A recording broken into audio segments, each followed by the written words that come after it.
Hello, friends, and welcome to a very blustery day here on the Moondance Homestead out in Southern California.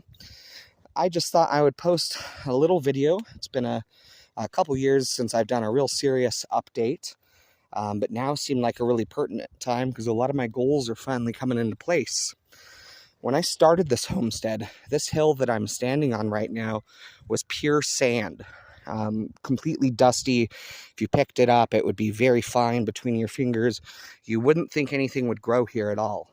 And I took that as a personal challenge, considering my house and some big garden beds and a retaining wall are at the top of the hill. It is in my best interest to prevent erosion. So I got to thinking, and I realized the best way to hold land in place, to hold soil in place, is a network of roots and fungi. And if I wanted the fungi to grow, and if I want the plants to grow, I needed to create a forest transitional environment. So this is where I placed my orchard, and I've been working really hard by applying soiled animal bedding and plant material, straw, hay, wildflower and clover seeds, wild grasses all over this section of the property to create a fungally rich environment. As you can see in the surrounding hills, most everyone else's property is looking pretty brown.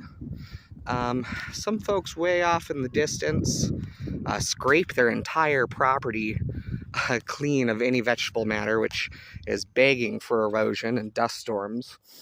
But as far as me, I don't add any extra water here. All I do is mulch, and look at the difference. You leave materials on the ground and life springs up here. We have fragile soil in Southern California, up here in the cold mountains above Bakersfield. And gosh, everyone else has gone to sleep for the season, but when this rain comes in and everything starts to bounce back, this orchard is kind of the greenest section around. And the cool thing is, since I'm trying to make a fungally rich environment, I've kind of put out the red carpet for mushrooms to come in. I haven't seeded any, or I haven't put any spores here because I knew they existed in the environment. And no surprise, coming up through the wood mulch that I thought would promote mushrooms, we have a beautiful agaricus mushroom. You can see nice big round cap. Ooh, pink gills underneath. I'm going to put that right there so it can keep spreading its spores. But you can see several. And that is a really good sign that instead of sand, I'm starting to have soil here. And the cool thing about these mushrooms is they're going to help break down some of those wood chips and turn it into available nutrients. They have a symbiotic relationship with the plants, and they'll help inoculate the trees I've planted in the orchard against disease. Just like for those of you who are fans of probiotics in your gut, think of the soil surrounding the tree as its gut. So I am providing my trees and my orchard and my soil with a mushroom-based supplement. And you can see right here, this is kind of the dirty bit of it for those of you who are squeamish, but this is manure, rabbit manure, and you can see where the hill has been eroding. The soil used to be a little higher up in the 90s when this house was built. I'm just putting layer upon layer of mulch, layer upon layer of animal manure, and I gotta say, it's working beautifully. You can see all the different trees we have in the orchard. I've got, I want to say 18 different fruit trees and 22 fruit bushes. Things like apricots, plums, Bing cherry, beautiful nectarine tree, some grapevines. They're all asleep for winter. So, don't expect there to be gobs of fruit, even though it's California. Here I have a compost bin. It's basically been filled up with animal manure and red wiggler worms. So I'm growing a bunch of worms here to sell later this summer and to distribute throughout my garden.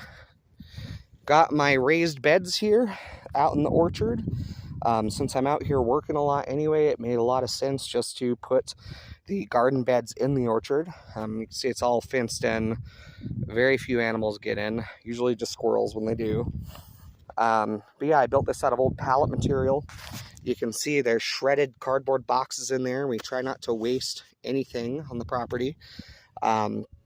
There's some rye seed and some clover.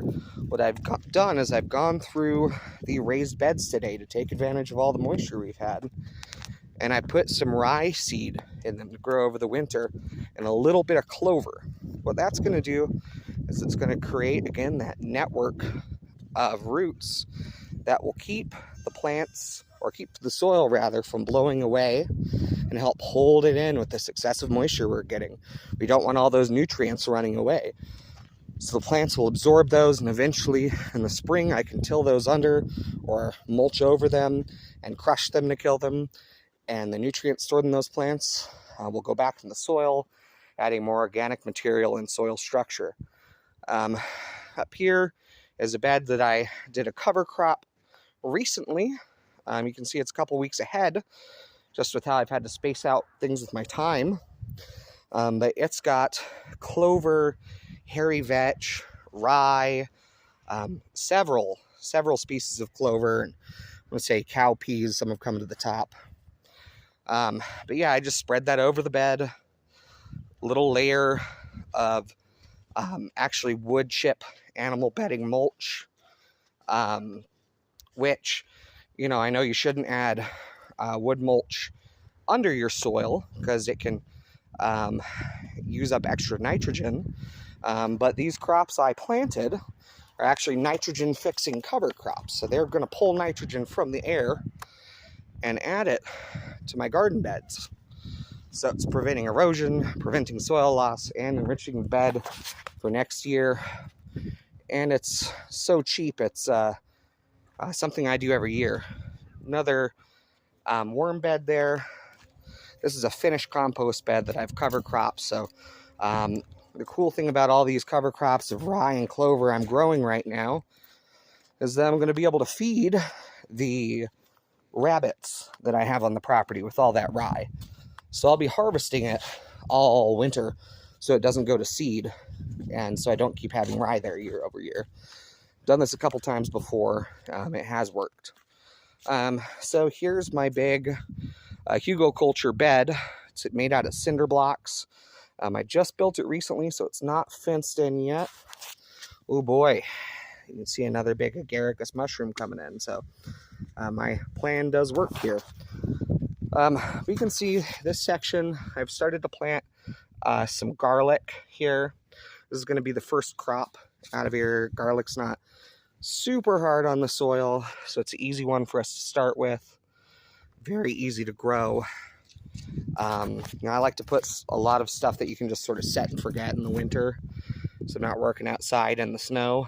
But yeah, you see more garlic. And then over here, I have planted, again, more rye and clover.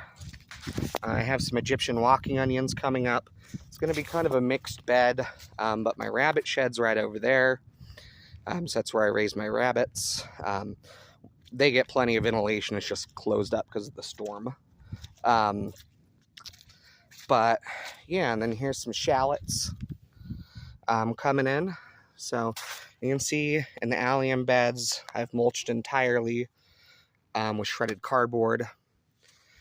So that's kind of a neat thing. We have people who donate cardboard to us, and we save all of our cardboard and use it for mulch, for animal bedding, and growing mushrooms, lining cages, stuff like that.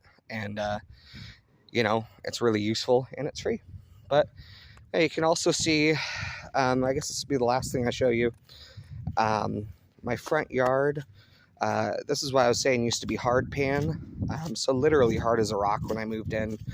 And I've just been continually mulching it and adding wildflower seeds and clover, which helps fix nitrogen, enrich the soil.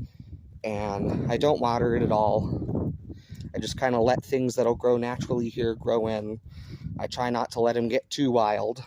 And, you know, whatever grows, grows. And you can again see the surrounding hillsides and how other folks are keeping things. Or you can even just see the barrier between where my yard ends and where my hill on the side of the fence starts. And you can see a real big difference where you mulch versus where you don't. So if I have one recommendation for folks in arid climates, mulch, mulch, mulch. And even if you don't, it's really good to mulch and create a fungally rich environment in your soil. Because when you promote that kind of growth, you're also promoting health in your plants. So with those thoughts, I'll sign off. If you watched this long, thank you so much. I hope you enjoyed, and yeah, have a great rest of your day.